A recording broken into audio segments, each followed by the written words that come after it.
तब हम देखते हैं हॉबिन और बॉमी से मिलने किम आ गया होता है, जिसे देखकर वो दोनों हैरान होके होते हैं। और बॉमी तो ये कहने लगती है कि उसे तो लगा था कि किम ने बाहर एक फैमिली स्टार्ट कर ली है। तब किम उसे पूछने लगता है कि आखिरकार वो उसके बारे में ऐसा क्यों कह रही है, जिस वजह से हॉबिन उसे बताता है कि अगर वो ऐसे बिना बताए गायब हो जाएगा तो ऐसा तो होगा ही। और किम से पूछने लगता है कि आखिरकार वो इतने टाइम से था कहाँ। तब किम को गर्मी लग रही होती है, जिस वजह से वो अपनी जैकेट को उतार देता है। और हॉबिन ये देख के बहुत ज्यादा हैरान होता है कि किम ने और भी ज्यादा बॉडी बना ली है। माफ कर देना कि मैं बिना बताए ही निकल गया था। दरअसल मैं अपने करियर के खातिर लॉगन के साथ यूएस चला गया था और हम लोग इतनी जल्दी से निकले थे कि मैं किसी को गुड बाय भी नहीं कह पाया। तब उसके बाद मैं वर्ल्ड की फाइट कैपिटल लॉस वेगस पहुंचा और मैंने वहां जाकर डिसाइड कर लिया कि मैं एक ही मोटो पर जीऊंगा और वो था अपने गोल पर नजर रखना। मैं वहाँ पर स्ट्रॉन्गेस्ट फाइटर से घिर गया और मैं फाइटिंग में इतना ज्यादा बिजी हो गया कि मुझे ध्यान ही नहीं रहा कि कितना टाइम बीत चुका है। तो इसी वजह से तुमने इतनी बॉडी बना ली है। तो अब आखिरकार तुम्हारा वापस आने का क्या कारण है? लोगन ने कहा कि मुझे अपने डेब्यू से पहले एक बार घर जाए आना चाहिए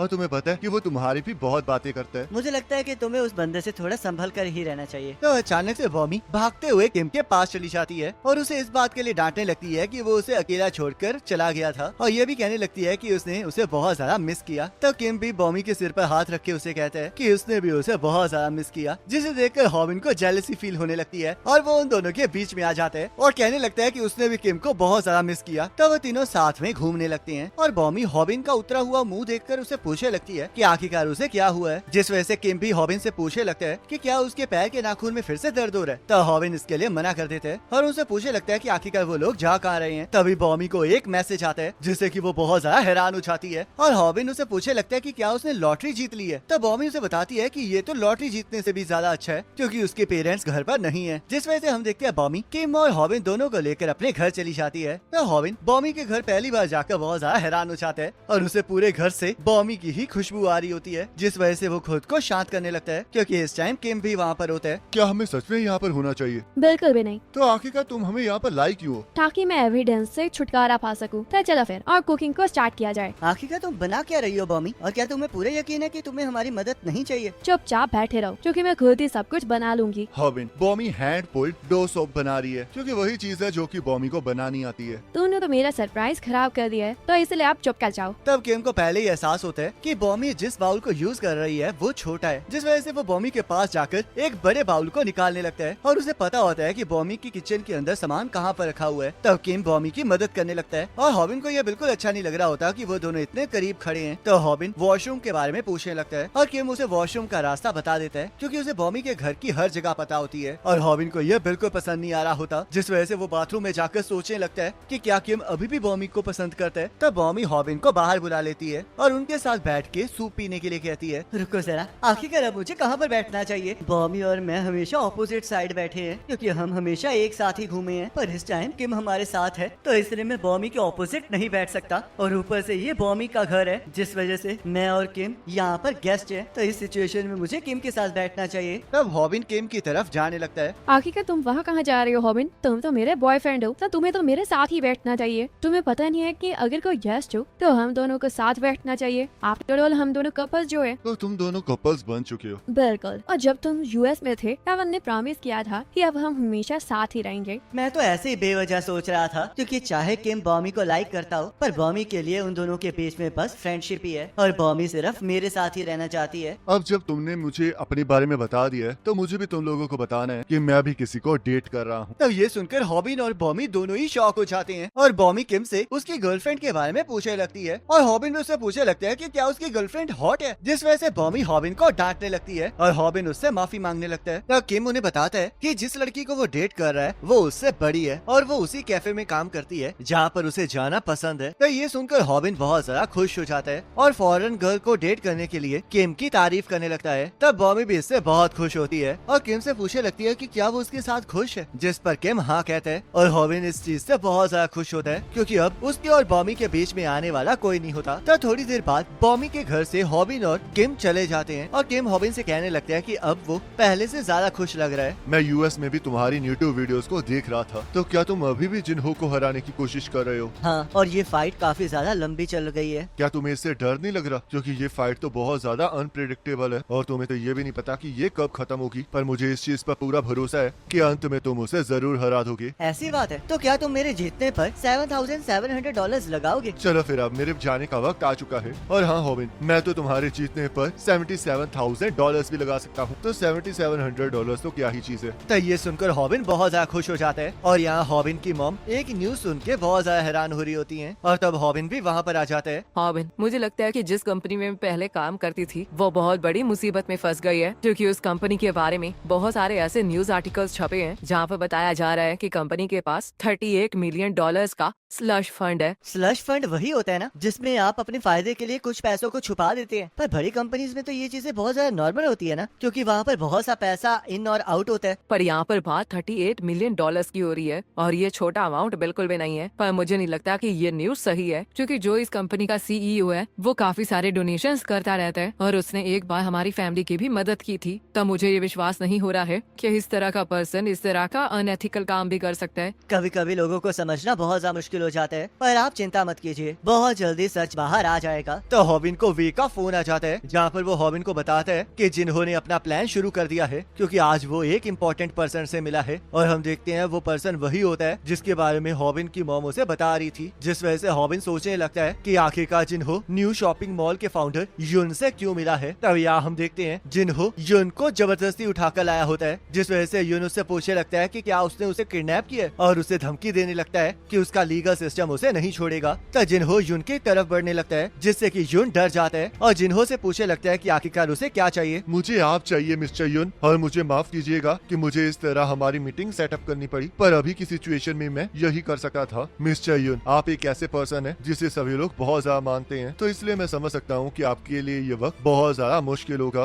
क्योंकि आपके ऊपर स्लश फंड का इंतजाम जो लगा है, और मुझे लगता है कि शायद इसमें मैं आपकी मदद कर सकता हूँ, पर उससे पहले आपको मुझे सारा सच बताना पड़ेगा। तो अगले दिन हॉबिन स्कूल चला जाता है, जहाँ पर एक फुटबॉल हॉबिन के पास आ जाती है और कुछ स्टूडेंट्स उससे उस बॉल को मांगने लगते हैं, पर हॉबिन उनकी कोई बात नहीं सुन रहा होता, क्योंकि वो अपने ही ख्यालों में खोया होता है। आखिरकार जिन्हो और मिस्टर युन क्यों मिले होंगे, मैं तो उनके मिलने का कोई रीजन नहीं सोच पा रहा हूँ। मॉम ने कहा था कि मिस्टर युन एक अच्छे पर्सन है और ऐसे बहुत से आर्टिकल्स हैं जो कि ये प्रूफ करते हैं कि उन्होंने काफी अच्छी चीजें की हैं, और ऐसा भी नहीं है कि वे ने मुझे गलत इन्फॉर्मेशन दी होगी। तो आखिरकार वो दोनों क्यों मिले हैं? कहीं ऐसा तो नहीं कि जिन्हो ने जबरदस्ती मिस्टर युन को उठा लिया हो। तो स्नैपर हॉबिन के पास आ जाता है और उसे पूछने लगता है कि आखिरकार वो कहाँ खोया हुआ है, जिस वजह से गायोल भी आकर उससे यही सवाल पूछने लगती है। तो हॉबिन उन दोनों को सारी बात बता देता है, जिसे सुनकर वो दोनों हैरान हो जाते हैं और गायोल को समझ नहीं आ रहा होता कि आखिरकार ये युन है कौन। तो स्नैपर हॉबिन से पूछने लगता है कि क्या उसे युन के ऊपर कोई और इन्फॉर्मेशन मिली है, पर हॉबिन इस बात से मना कर देता है और गायोल युन के बारे में जानने के लिए न्यूज पर सर्च करने लगती है और सबको बताती है कि अभी अभी युन अरेस्ट हो चुका है। मैं जानता हूँ कि आप लोगों ने हमारी कंपनी पर बहुत ज्यादा भरोसा किया था, तो इसलिए मैं आप सबसे माफी मांगना चाहता हूँ और स्लश फंड इंसिडेंट की पूरी रिस्पॉन्सिबिलिटी लेता हूँ, जिस वजह से मैं किसी भी पनिशमेंट के लिए तैयार हूँ। वैसे 38 मिलियन का स्लश फंड कुछ ज्यादा ही बड़ी बात हो गई है, क्योंकि मेरे पास तो काफी कम पैसों का स्लश फंड है और मैं उसके बारे में पुलिस को सब कुछ बता दूंगा। तो हॉबिन को समझ नहीं आ रहा होता कि आखिरकार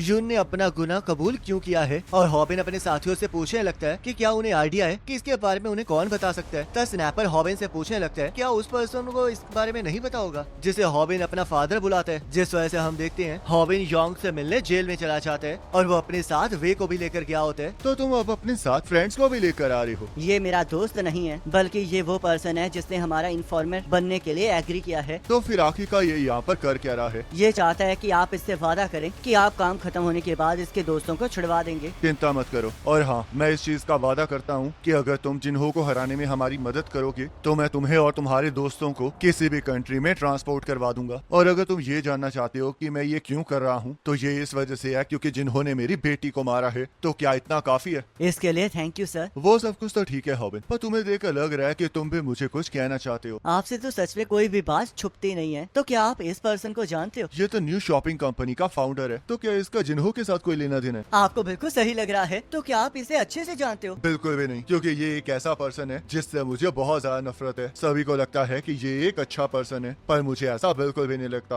और चाहे मैंने इसे सिर्फ एक इवेंट में ही देखा हो, पर मैं सिर्फ इसे देखकर ही ये जान गया था कि ये किस तरह का पर्सन है, जिस वजह से मैं ये यकीन से कह सकता हूँ कि ये पूरी दुनिया के सामने नाटक कर रहा है। और ये बंदा बहुत ज्यादा लालची भी है, तो इसलिए इसने जितने भी पैसे के बारे में कन्फेस किया है वो तो बस इसके टोटल स्लश फंड का छोटा सा ही हिस्सा होगा। तो इसलिए मैं यकीन के साथ कह सकता हूँ कि ये शायद उनकी स्ट्रेटेजी का हिस्सा है। तो यहाँ जिन्हो डोंग सॉक से मिलने चला जाता है, क्योंकि वो युन की स्लश फंड को देखना चाह रहा होता है, जिस वजह से डोंग डोंग सॉक कंटेनर को खोल देता है और हम देखते हैं वहाँ पर बहुत सारा पैसा होता है। तो जिन्हो उन सभी पैसों को उसकी बताई हुई जगह पर शिप करने के लिए कहता है और क्योंकि वो पैसा ऑफिशियली एग्जिस्ट नहीं करता होता है तो उन पर कोई भी शक नहीं कर सकता है। तो डोंग सॉक जिन्हो से पूछने लगता है कि आखिरकार वो लोग उसमें से कितना पैसा रखने वाले हैं, जिस वजह से जिन्हो कुछ पैसों को डोंग सॉक की पॉकेट में डाल देता है और उसे बताता है कि अब से ये सारा का सारा पैसा उसका है क्योंकि अब ये उसकी पॉकेट में है। तब यह हॉबिन जेल से वापस जा रहा होता है और उसे थोड़ा रिलैक्स फील हो रहा होता है क्योंकि युन उसी जेल में पहुंच गया होता है जिसमें योंग कैद होता है, जिस वजह से योंग उससे हर एक इंफॉर्मेशन निकलवाने के लिए तैयार होता है और इस वजह से वे और हॉबिन को बस अब जिन्हो को ही संभालना होता है। मुझे लगता है कि जिन्हो उसके सारे स्लश फंड को रखना चाहता है, पर क्या तुम्हें सच में लगता है कि जिन्हो ने सिर्फ बस इतना ही प्लान किया होगा? आखिरकार तुम कहना क्या चाहते हो? मैं तो बस इतना कहना चाहता हूँ कि मुझे नहीं लगता कि जिन्हो बस उसके पैसों को सेफ रखना चाहता है, तो इसलिए मैं इसके बारे में जल्द से जल्द पता लगाता हूँ और तब तक तो मेरी कॉल का इंतजार करना। तब यहाँ वे जोशुआ से मिलने चला जाता है और जोशुआ के पास बहुत सारा पैसा होता है, जिस वजह से वे उस बारे में पूछने लगता है। तो जोशुआ उसे बताता है कि वो पैसे उनके नए बिजनेस के लिए हैं क्योंकि अब चीजें आगे बढ़ने वाली हैं। और हम देखते हैं जोशुआ कोई काम करवाने के लिए एक बंदे को थोड़े पैसे दे देता है जिसके बारे में वे को कुछ समझ नहीं आ रहा होता और जोशुआ भी उसे बस इतना ही बताता है कि इस बार वो कुछ बड़ा करने वाले हैं। तब वे जिन्हो के बारे में पूछने लगता है और जोशुआ उसे बताता है कि जिन्हो यून के स्लश फंड को छुपा रहा है, जिस वजह से वे को यकीन आ जाता है कि जिन्हो सच में उन पैसों से कुछ करने वाला है और अगर वो लोग उस पैसे को हथिया लेंगे तो वो लोग जिन्हो को रोक सकते हैं। जिस वजह से हम देखते हैं वे जोशुआ से उन पैसों को छुपाने की लोकेशन के बारे में पूछने लगता है, पर तभी जिन्हो वहाँ पर आ जाता है। आखिरकार तुम्हें उसकी लोकेशन के बारे में क्यों जानना है? वैसे ये कितनी ज्यादा अजीब बात है ना कि तुम हमेशा बाहर ही रहते हो, जिस वजह से तुम्हें पता ही नहीं है कि आखिरकार यहाँ पर चल क्या रहा है। तो वे चलो फिर अब मुझे अपना फोन दिखाओ क्योंकि मुझे पूरा यकीन है कि मुझे उसमें कोई ऐसा पर्सन जरूर मिल जाएगा जिसके बारे में मैं जानता हूँ। तब वे बातों को घुमाने की कोशिश करने लगता है पर जिन्हो अभी भी उससे फोन मांग रहा होता है और हम देखते हैं जो वे के पास फोन होता है वो चैन का ही फोन होता है जिसके अंदर हॉबिन का फोन नंबर सेव होता है। तो जिन्हो उस फोन को चेक करने लगता है और देखता है कि उसके मैसेजिंग ऐप में एक नया कॉन्टैक्ट ऐड हुआ है, जिस वजह से वे शॉक हो जाता है और वे को भी ये एहसास नहीं हुआ होता कि ऐसा भी हो सकता है, जिस वजह से उसे लगता है कि उसने बहुत बड़ी गलती कर दी है। तो जिन्हो उस नंबर पर कॉल कर देता है और वे को बात करने के लिए कहता है ताकि उसे पता लग सके कि दूसरी तरफ है कौन, जिस वजह से हम देखते हैं वे किसी और भाषा में हेलो कहता है और दूसरी तरफ से भी उसे उसी भाषा से रिप्लाई आता है क्योंकि हम देखते हैं हॉबिन ट्रांसलेटर का इस्तेमाल करके उनसे बात कर रहा होता है। जैसे कि अब तुम सुन ही रहे हो कि ये एक ऐसा पर्सन है जिसे मैं हांगकांग में जानता था और मैंने इसके साथ इसलिए कांटेक्ट किया था ताकि ये मेरे न्यू बिजनेस आइडिया में मेरी मदद कर सके। शुक्र है हमने पहले ही दूसरी लैंग्वेज में एक सीक्रेट कोड वर्ड डिसाइड कर लिया था ताकि अगर कभी भी वे के ऊपर शक हो तो वो पकड़ा ना जाए क्योंकि जिन्हो के ग्रुप में किसी को भी ये लैंग्वेज नहीं आती है। पर अब जब ये बात यहाँ तक पहुँच गई है तो इसका यही मतलब है कि जिन्हो को वे के ऊपर शक है। तब यहाँ जिन्हो भी वे को उसका फोन वापस दे देता है और उसे अपने न्यू बिजनेस के लिए गुड लक कहकर वहाँ से चला जाता है। और यहाँ हम अगले दिन हॉबिन को देखते हैं। एक दिन बीत चुका है और मुझे अभी तक वे का मैसेज नहीं आया है। रुको जरा, लगता है वे के वहाँ पर सब कुछ ठीक हो गया है क्योंकि जिन्हो ने वे को किम से मिलने भेज दिया है, जिसका मतलब ये हो सकता है कि अब जिन्हो को वे के ऊपर शक नहीं है क्योंकि उसने खुद उसे ये टास्क करने के लिए कहा है। और ऊपर से वे ने मुझे ये भी बताया था कि किम एक इम्पोर्टेंट काम कर रहा है, तो शायद ये हो सकता है कि ये किसी तरह स्लश फंड से रिलेटेड हो। वैसे तो किम को एक रिजर्वायर का इंचार्ज बनाया गया है तो इसलिए मुझे नहीं लगता कि वे को वहाँ पर कुछ इम्पोर्टेंट मिलेगा। तो चलो देखते हैं कि अब उसे क्या पता चलता है क्योंकि अब तो मैं उसे फोन करके भी कुछ नहीं पूछ सकता और ये इस वजह से है ताकि जिन्हो उसके ऊपर ज्यादा शक ना करे। तो हॉबिन योंग के बारे में सोचने लगता है और तभी उसे योंग का फोन आ जाता है जिस वजह से वो उससे इंफॉर्मेशन के बारे में पूछने लगता है। पर योंग को अभी यून से कोई भी इंफॉर्मेशन नहीं मिली होती। यून को जिन्हो पर पूरी तरह भरोसा नहीं है क्योंकि एक लालची पर्सन को हर किसी पर शक होता रहता है और मुझे लगता है कि जेल में आने की वजह से उसके ऊपर ज्यादा प्रेशर है क्योंकि जब मैंने उससे जिन्हो के बारे में बात की थी तब वो मेरे साथ थोड़ा सा ओपन अप हो गया था और उसने मुझे ये भी बताया था कि उसने स्लश फंड में एक ट्रैकर छुपा रखा है, पर मैं उससे ज्यादा इंफॉर्मेशन नहीं निकलवा पाया और ना ही मुझे ये पता है कि उसके पास कितना पैसा है और वो कहाँ पर रखा हुआ है। उसे पक्का इसके बारे में सोचने के लिए थोड़ा टाइम चाहिए, पर तुम्हें तो पता ही है कि एक ह्यूमन माइंड किस तरह वर्क करता है। तो इसलिए अब जब मैंने उसके दिमाग के अंदर शक का बीज बो दिया है तो वो बस पूरा टाइम इसी बारे में सोचता रहेगा और अगर उसके अंदर थोड़ी सी भी अकल हुई तो वो मुझे सारा सच बता देगा। तो मुझे बताओ कि आखिरकार तुम्हारे वहाँ पर क्या चल रहा है? यहाँ पर सब कुछ ठीक है। इतना भी ज्यादा रिलैक्स होने की जरूरत नहीं है क्योंकि जिन्हो एक बहुत ज्यादा टफ अपोनेंट है। मुझे इस बारे में पता है तो इसलिए मैं अपनी पूरी तैयारी के साथ जाऊंगा। तब हम देखते हैं हॉबिन ताइहोन के घर पहुंच गया होता है और वहां जाकर उसके फादर को बताने लगता है कि उसे ताइहोन की मदद चाहिए, जिस वजह से ताइहोन और उसके फादर इसका कारण पूछने लगते हैं। मुझे पता है कि ताइहोन बहुत ज्यादा रूड और सेल्फिश है पर वो अंदर से बहुत अच्छा इंसान है और उसने घर इस वजह से छोड़ा था ताकि वो मेरी और बाकी बच्चों की मदद कर सके, और अब मुझे किसी और चीज के लिए भी उसकी जरूरत है। मुझे पता है कि मैं थोड़ा ज्यादा मांग रहा हूँ, पर मुझे सच में तायहॉन की मदद चाहिए। तो क्या आप इसे मेरे साथ जाने की इजाजत देंगे? ऐसा नहीं हो सकता, क्योंकि जो तुम कह रहे हो वो बहुत ज्यादा खतरनाक लग रहा है, तो इसलिए तुम्हें भी ये नहीं करना चाहिए। बहुत से ऐसे लोग हैं जिन्हें मैं प्रोटेक्ट करना चाहता हूँ और मुझे पूरा यकीन है कि मैं अपने दोस्तों के साथ मिलके सभी चीजों को हैंडल कर सकता हूँ। तो ये सब कुछ सुन के तायहोन के फादर को कुछ लोगों की याद आने लगती है और वो इमोशनल होके हॉबिन की बात पर एग्री कर जाते हैं। आखिरकार तुम ये कौन सा ड्रामा कर रहे हो, और तुमने तो मुझसे पूछा ही नहीं है। क्या तुम्हें सच में लगता है कि मैं तुम्हारी मदद करूंगा? मैंने तो इस पॉसिबिलिटी को कंसीडर ही नहीं किया था। तो तुम्हें क्या लगा कि मैं ऑटोमेटिकली तुम्हारी बात को मान जाऊंगा? चलो अब ये छोड़ो, मुझे ये बताओ कि आखिरकार तुमने मुझसे पहले कितने लोगों से मदद मांगी है? तुम वो पहले पर्सन हो जिससे मैंने मदद मांगी है। ऐसी बात है, फिर तो मैं तुम्हारी मदद जरूर करूंगा, क्योंकि तुमने सबसे पहले मेरे बारे में सोचा है। अब ऐसा भी मत कहो, कहीं तुम्हारे डैड को हमें लेकर कोई गलत फहमी न हो जाए। तो यहाँ टीवी में एक न्यूज आने लगती है जहाँ पर बताया जाता है कि प्रिजन में 2 लोगों पर चाकू से हमला किया गया है और एक बंदे का मर्डर हो गया है, जिसे सुनकर हॉबिन और तायहोन शॉक हो जाते हैं, क्योंकि जिनके ऊपर हमला हुआ होता है वो पब्लिक में बहुत ज्यादा मशहूर होते हैं और जो मरा होता है वो और कोई नहीं मिस्टर यून होता है। और हम देखते हैं दूसरे पर्सन मिस्टर योंग होते हैं जो कि कोमा में चले गए होते हैं, और योंग को चोट इस वजह से लगी होती है क्योंकि वो यून को बचाने की कोशिश कर रहे होते हैं, जिसे सुनकर हॉबिन बहुत ज्यादा हैरान हो जाता है। तब हमें पता चलता है कि जिस पर्सन ने उन पर हमला किया होता है वो एक ऑफिसर बन के जेल में घुसा होता है और सही सलामत बाहर भी निकल गया होता है, जिस वजह से जिन्हो बहुत खुश होता है क्योंकि ये उसी का आइडिया होता है और उसने एक तीर से 2 शिकार कर लिए होते हैं। तो डोंग सेओक को भी समझ में आ जाता है कि जो पिछली बार जिन्हो ने कहा था कि वो पैसे अब उसके हैं, तो उसका मतलब ये था कि वो उन पैसों को कभी वापस नहीं देने वाला है। तो जिन्हो इस काम के लिए जोशुआ की तारीफ करने लगता है और जोशुआ उसे बताता है कि अभी खेल खत्म नहीं हुआ है, क्योंकि जिस पर्सन को उसने भेजा है वो एक एम्बिशियस पर्सन है, जिस वजह से वो अपना पूरा काम करके ही लौटेगा। मुझे नहीं पता कि तुमने क्या प्लान किया है, पर मुझे पूरा यकीन है कि मैं इससे इम्प्रेस होने वाला। तो चलो फिर अब बताओ कि आखिरकार तुम क्या करने वाले हो? तब यहाँ हम देखते हैं जोशुआ ने जिस पर्सन को भेजा होता है वो हॉबिन के ऊपर हमला कर देता है और यही जोशुआ का जिन्हो के लिए सरप्राइज होता है। और इसी के साथ ये पार्ट कंप्लीट हो जाता है। अब नेक्स्ट पार्ट का लिंक आपके स्क्रीन पर आ रहा होगा, उस पर क्लिक करके अगले पार्ट को देख सकते हैं।